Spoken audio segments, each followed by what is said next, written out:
The air in November of 1878 had teeth. Marion felt them through the thin wool of her shawl. Her hands were clenched around a small canvas sack, the only thing of substance she owned. Inside, a heavy tin held seeds, and a book of psalms held her mother's maiden name. Her mother, Agnes, stood beside her, a woman of 70 years made smaller by the wind. The cold did not care about her age. The mountain looming behind them did not care about their eviction. It was a witness, nothing more. Her brother-in-law, Thomas, stood in the doorway of the cabin she no longer had a right to. He was a man made of straight lines and hard opinions. He held a lantern, but its light seemed to offer no warmth, only a clearer view of their departure. The ground was hard with the promise of a deep freeze. Thomas looked not at her, but at the space she and her mother were about to occupy. The empty air. He spoke one sentence, the cruelest version of the truth he could find. The valley has no use for readers, Marion. Only workers. He closed the door. The latch clicked, a sound like a bone snapping. Marion looked down at the sack in her hands, at the dented tin of seeds her husband had given her. They were seeds for a high-altitude garden, he had said. A foolish, hopeful purchase. Now, they were just a dead weight in a dead season. From where in the world are you watching this story unfold? Let us know in the comments below. Marion's husband, John, had been a quiet man who understood things the valley did not. He understood the language of water and stone. He had seen something in Marion that others found unsettling. He had seen a mind that did not stop. When he died of a fever the previous spring, his world, which had briefly become hers, snapped shut. His brother, Thomas, took over the small plot of land. He took them in, Marion and her mother, but it was the kind of charity that keeps a ledger. Their keep was earned in the currency of hard labor. Mending, scrubbing, tending the chickens, and weeding the stony garden that produced little more than resentment. But Marion's defining habit was not her work. It was what she did when the work was done. She read. She read anything she could find, old almanacs, agricultural pamphlets traded for eggs, a tattered book on geology left by a traveling surveyor. She learned that limestone holds water differently than granite. She learned that the south face of a hill gets 6 more hours of light in the winter. She learned about cold sinks, where the densest, most frigid air settles in a valley floor. She would try to speak of these things. She suggested to Thomas that they move the tomato plants to the west side of the barn, to catch the radiated heat from the stone foundation. He had scoffed. She mentioned that the soil was tired, that a season of clover would replenish it. He told her God decided the harvest, not a pamphlet from back east. The rejection was not a single event. It was the climate. The world they lived in had a place for a grieving widow and her aging mother. That place was one of quiet gratitude and silent labor. It had no category for a woman who spoke of soil pH and thermal mass. A woman who asked questions about the world's mechanics was a woman who was questioning the world's order. And that could not be tolerated. The minister's wife, a woman named Beatrice, had stopped by one afternoon. She saw Marion sketching the patterns of frost on the windowpane, trying to understand why it formed in ferns and not in sheets. Beatrice had watched for a moment, her lips a thin line of disapproval. Later, Marion overheard her speaking to Thomas's wife by the woodpile. All that thinking, Beatrice had said, the words sharp as chips of ice. It sours the spirit. A woman's mind should be a quiet room. Marion's mind was not a quiet room. It was a workshop. It was filled with observations and questions. And in a world that demanded quiet rooms, a workshop was a rebellion. So when a distant cousin of Thomas's offered to work for room and board, a strong back with no inconvenient ideas, the ledger was consulted. Marion and her mother were a deficit. The decision was simple arithmetic. They were told to be gone by nightfall. The door closed, and the world that had no category for them finally cast them out entirely, into the teeth of the coming winter. The first night, they did not go far. They found a shallow overhang of rock 2 miles up the mountain path, a place where the wind was merely cruel, not lethal. They had one blanket between them. Marion wrapped it around Agnes, then pressed her own body against her mother's back, a desperate and insufficient shield. The cold was not an enemy. It was a fact. It was a physical presence that pushed through their clothes and settled deep in their bones. The shivering began as a tremor and grew into a violent, racking shudder. Marion knew from her reading that shivering was a good sign. It meant the body was still fighting. She feared the moment it would stop. By the third day, the hunger was a hollow ache that made it hard to think. They found a handful of rose hips, shriveled and icy, and chewed them slowly, the tartness a shock in their mouths. Marion's fingers went from burning to numb. She could no longer feel the texture of the rock she clung to as they climbed. They climbed because the valley was behind them. The only other direction was up. Agnes stumbled often. Her breathing was a thin, ragged whistle. That night, huddled in another useless shelter of pine boughs, Agnes spoke, her voice barely a whisper. "We could go back, Marion. We could beg." The thought was a warm temptation. A bowl of thin oatmeal. A fire, even one they were not allowed to sit near. The simple absence of wind. Marion lay in the dark and considered it. She imagined the look on Thomas's face. The quiet, satisfied pity in the eyes of the minister's wife. This is where their story would end. A cautionary tale told by the fire. The woman with notions, brought low by the simple reality of a November night. She could feel the narrative closing around her like a fist. Something pulled her back from the edge. It was not courage. It was a sentence. A line from the geology book read by candlelight weeks before. Limestone caves, common in this range, often maintain a constant temperature, moderated by the Earth's deep heat. It was a dry, academic fact.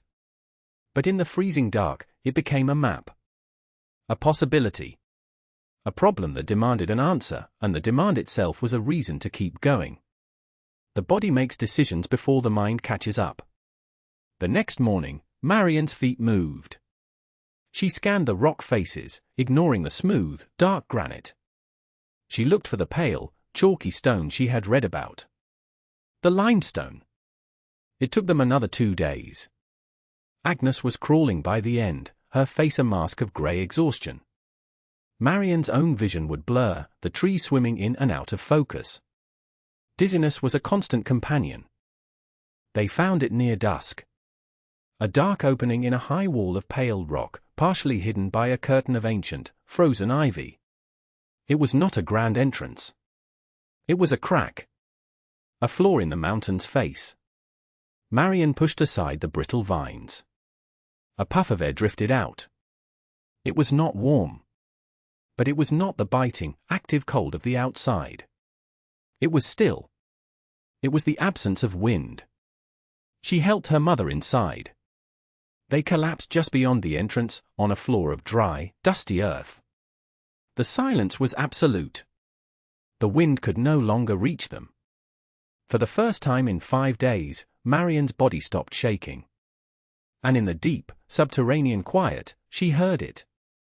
A sound so faint it was more a feeling than a noise. Drip. Drip. Drip. Water. Somewhere deeper in the dark. She did not feel relief. The emotion was something else, something she had no word for. She crawled on her hands and knees into the blackness, following the sound. Her fingers brushed against a wall, and it was damp. She followed the dampness down to a small pool, no bigger than a wash basin, fed by a steady, patient seep from the rock above. She dipped her fingers in. The water was shockingly cold, but it was clean. It tasted of stone and thyme.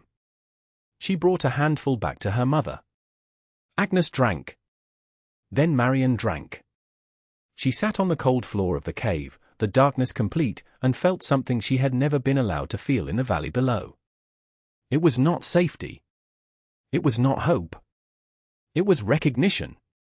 This place operated on principles she understood. Stone. Water. Temperature. Gravity. There were no opinions here. There was no judgment. There was only a system, and for the first time in her life, she was in a place whose rules she had been allowed to learn. They began to build. The word is too grand for what they did at first. They began to survive with intention. The cave was a series of chambers, a winding passage into the mountain. The first chamber, near the entrance, was large and airy. Deeper in, the passages narrowed. They chose a smaller chamber about 100 feet from the entrance for their living space. The temperature there was constant. A chill 50 degrees, but a chill that never changed, day or night, wind or calm. It was a manageable cold. Their tools were what the mountain offered. Marion found a large, flat piece of shale that had flaked off a cliff face. Using a harder piece of granite, she spent days chipping and grinding one edge against another stone until it held a rough, sharp blade. Lashed to a sturdy branch with strips of her own petticoat, it became a spade. With it, she dug. She dug into the cave floor, leveling a space for them to sleep. She dug a shallow trench to channel the overflow from the spring, guiding the water out of the cave instead of letting it pool. Agnes, her strength slowly returning in the still air, had her own knowledge. She knew fibers. She gathered the dry, tough grasses that grew in clumps on the sun-facing ledges below the cave. She soaked them in the spring's pool to make them pliable, and then her old, gnarled fingers began to move, twisting and weaving.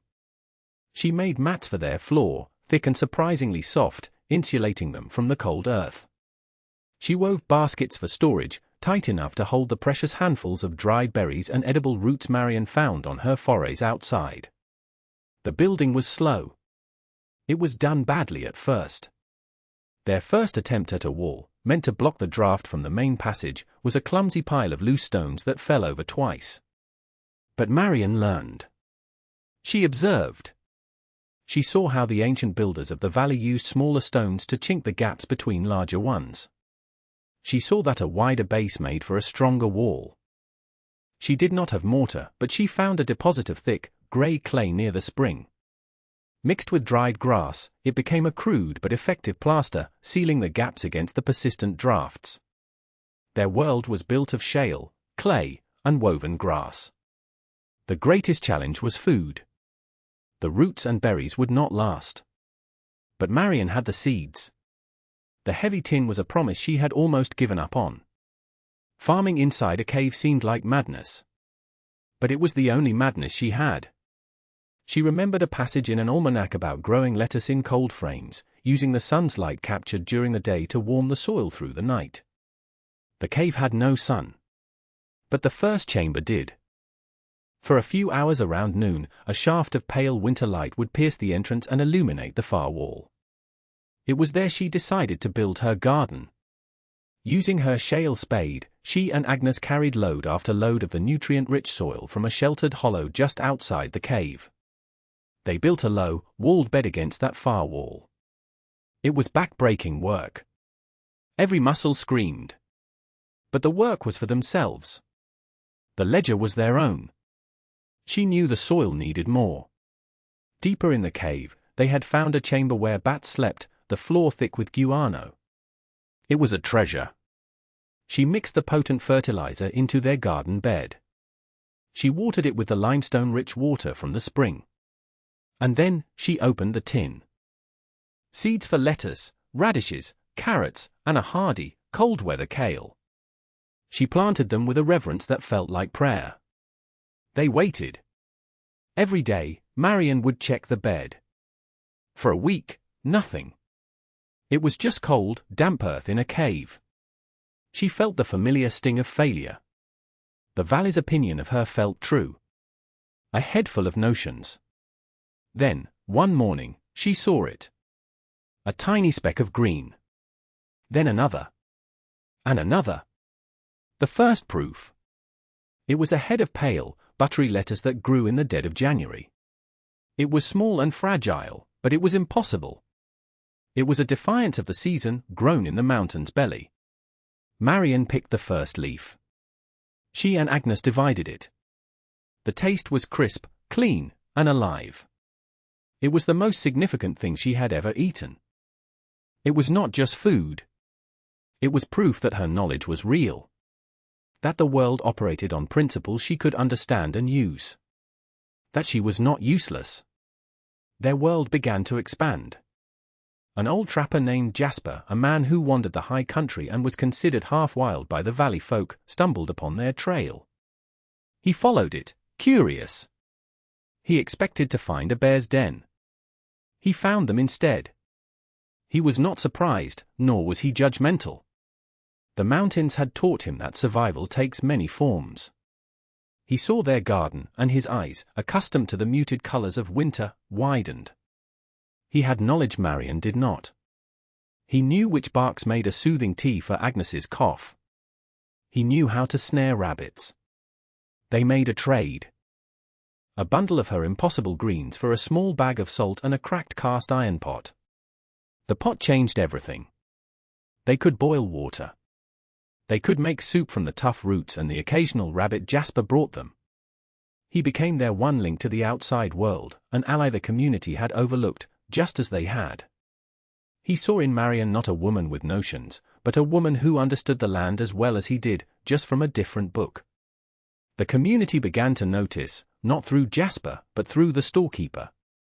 Marion had traded Jasper a basket of radishes, sharp and white and perfect, for a small amount of flour. Jasper, in turn, traded some of the radishes to the storekeeper for ammunition. The storekeeper, a man named Harris, held one of the radishes in his hand. It was January. He had not seen a fresh vegetable in 2 months. He bit into it. The snap echoed in the quiet store. He could not believe what he was tasting. He asked Jasper where they came from. Jasper, loyal to his new friends, just grunted and said, "The mountain provides." Skepticism turned to rumor. The preacher warned from his pulpit about unnatural things, about harvests out of season being a sign of pride against God's divine order. But hunger does not listen to sermons for long. The winter deepened. The snows came, heavy and relentless, cutting the valley off from outside supply. Cellars began to run low. The stored potatoes began to sprout. The salted meat was gone. One day, a woman from the town, whose child was sick with a fever, made the long trek up the mountain. She did not ask for charity. She brought a small, hand-knit shawl. She wanted to trade it for some of the green leaves she had heard about. Marion gave her the greens and refused the shawl. The woman left, her face a mixture of gratitude and confusion. A week later, her husband came back with a bag of mending and half a sack of beans. The community was converting, not through ceremony, but one quiet, desperate transaction at a time. They came for the food. They came because their need was greater than their suspicion. And Marion, who had been cast out for being useless, was now the one thing standing between the valley and a hungry winter. The blizzard arrived in the first week of February. It was not like the other snows. This was a different creature. A white darkness that erased the world. The wind screamed for 3 straight days. It piled snow in drifts that buried fences and reached the rooftops of the cabins in the valley. The cold that followed the storm was a deep, predatory thing. 11 below zero for a week straight. Chimneys failed. Firewood, improperly seasoned, ran out. The people in the valley were trapped. Not just in their homes, but in the consequences of a poor harvest and a long winter. One afternoon, a figure appeared at the mouth of the cave. It was a man, half frozen, covered in snow, his face raw from the wind. It was Thomas. He was smaller than Marion remembered. The certainty had gone out of him. The hardness in his eyes had gone soft in the wrong direction, collapsing into a kind of brittle fear. He did not look at her. He looked past her, into the steady, calm space of the cave. He saw the fire, small but efficient, burning in a pit lined with stones. He smelled the scent of simmering soup. He saw the pale green of the garden thriving against the far wall. His own children were shivering in a cabin with no firewood left, their food supply down to salted pork and dry flour. He did not ask for forgiveness. He asked for help. His voice was hoarse. "My wife, the children. We have no more wood." Marion looked at him. She saw the man who had closed a door on her. She saw the man who had called her knowledge useless. But that man was gone. This was just a cold man, afraid for his family. Her response was not emotional. It was logistical. "How many people are in your house?" she asked. "4," he whispered. "My wife, and our 2 little ones." "Can they make the walk up here?" "I don't know. The snow is deep." "Then we will bring the shelter to them," Marion said. She turned to her mother. Agnes was already bundling the woven grass mats, the ones that kept the cold from the floor. Marion gathered dried herbs and a pot of soup. She handed a lit lantern to Thomas. She did not gloat. She did not demand an apology. The problem was simple. People were cold. She had a solution. The wisdom was entirely in the action. They brought Thomas's family to the cave. Then they brought others. The minister's family. The storekeeper. Within a week, 20 people were living in the main chamber of the cave. Marion and Agnes organized it. They rationed the food. They tended to the sick. They showed the others how to keep the fire small but hot, how to use the cave's constant temperature to their advantage. They fed them all from a garden that should not exist. The people who had scorned her now followed her instructions without question. They saw the proof of her notions all around them. They ate it. They were warmed by it. They were sheltered within it. When the thaw came weeks later, and the people prepared to leave, Thomas approached Marion. He looked exhausted, but the brittle fear was gone, replaced by something quiet and heavy. He did not say he was sorry. The words would have been too simple, too easy. Instead, he reached into his coat and pulled out a folded piece of paper. He handed it to her. It was the deed to a 20-acre plot of land. The forgotten, rocky parcel that bordered the mountain, the one that included the path up to her cave. It was worthless for farming. But it was not worthless to her. It was his acknowledgement. It was a statement, made without a single sentence, that this mountain was hers. He had returned to her something he had no right to give, but the gesture cost him his pride, and that made it real. Marion looked at the deed, then back at him. "The soil is poor on that plot," she said. "But the runoff is good." It was the only forgiveness she needed to give. Agnes died 5 years later, sitting in a chair they had built from woven branches, a basket of seeds in her lap. She looked out at the valley below, a quiet smile on her face. Marion lived for another 40 years. She never left the mountain. The cave grew. It became a home, a workshop, a sanctuary. She taught anyone who came to her. She taught them about the soil, the water, the light. She taught them how to read the land. She died in that same chair, on a warm autumn afternoon. An open almanac lay on the table beside her, its pages filled with her own handwritten notes. The sound of her students, a new generation, working in the expanded gardens deeper in the mountain, drifted up from below. She looked like a person who had just finished a long and satisfying book. Her legacy was not in words. It was in numbers. Over her lifetime, she fed hundreds of people through 7 hard winters. She trained 3 generations of farmers in her methods. The cave, once a refuge for 2, became the heart of the community's survival, a seed bank and a winter school that continued for a century after she was gone. Her headstone, a simple piece of shale placed at the cave's entrance, had only 3 words carved into it. She fed people. We all have a cave. A place inside us where a gift we possess was dismissed by the world. A skill, an idea, a way of seeing things that had no category in the world you were in. You were told it was useless. You were told to be a worker, not a reader. A quiet room, not a workshop. And so you stand outside the door of your own cave, believing the world's assessment. You have been standing there for a long time. What if the world was wrong? What if the very thing you were rejected for is the key to your survival, and ultimately, the one gift you have for everyone else? What impossible garden is waiting inside you, ready to be planted? The door is not locked. It never was. It all began with a dented tin of seeds nobody believed in. True worth is not what the world gives you, but what you build when the world gives you nothing. If stories like this one are a resource for you, consider subscribing to the channel for more accounts of quiet resilience.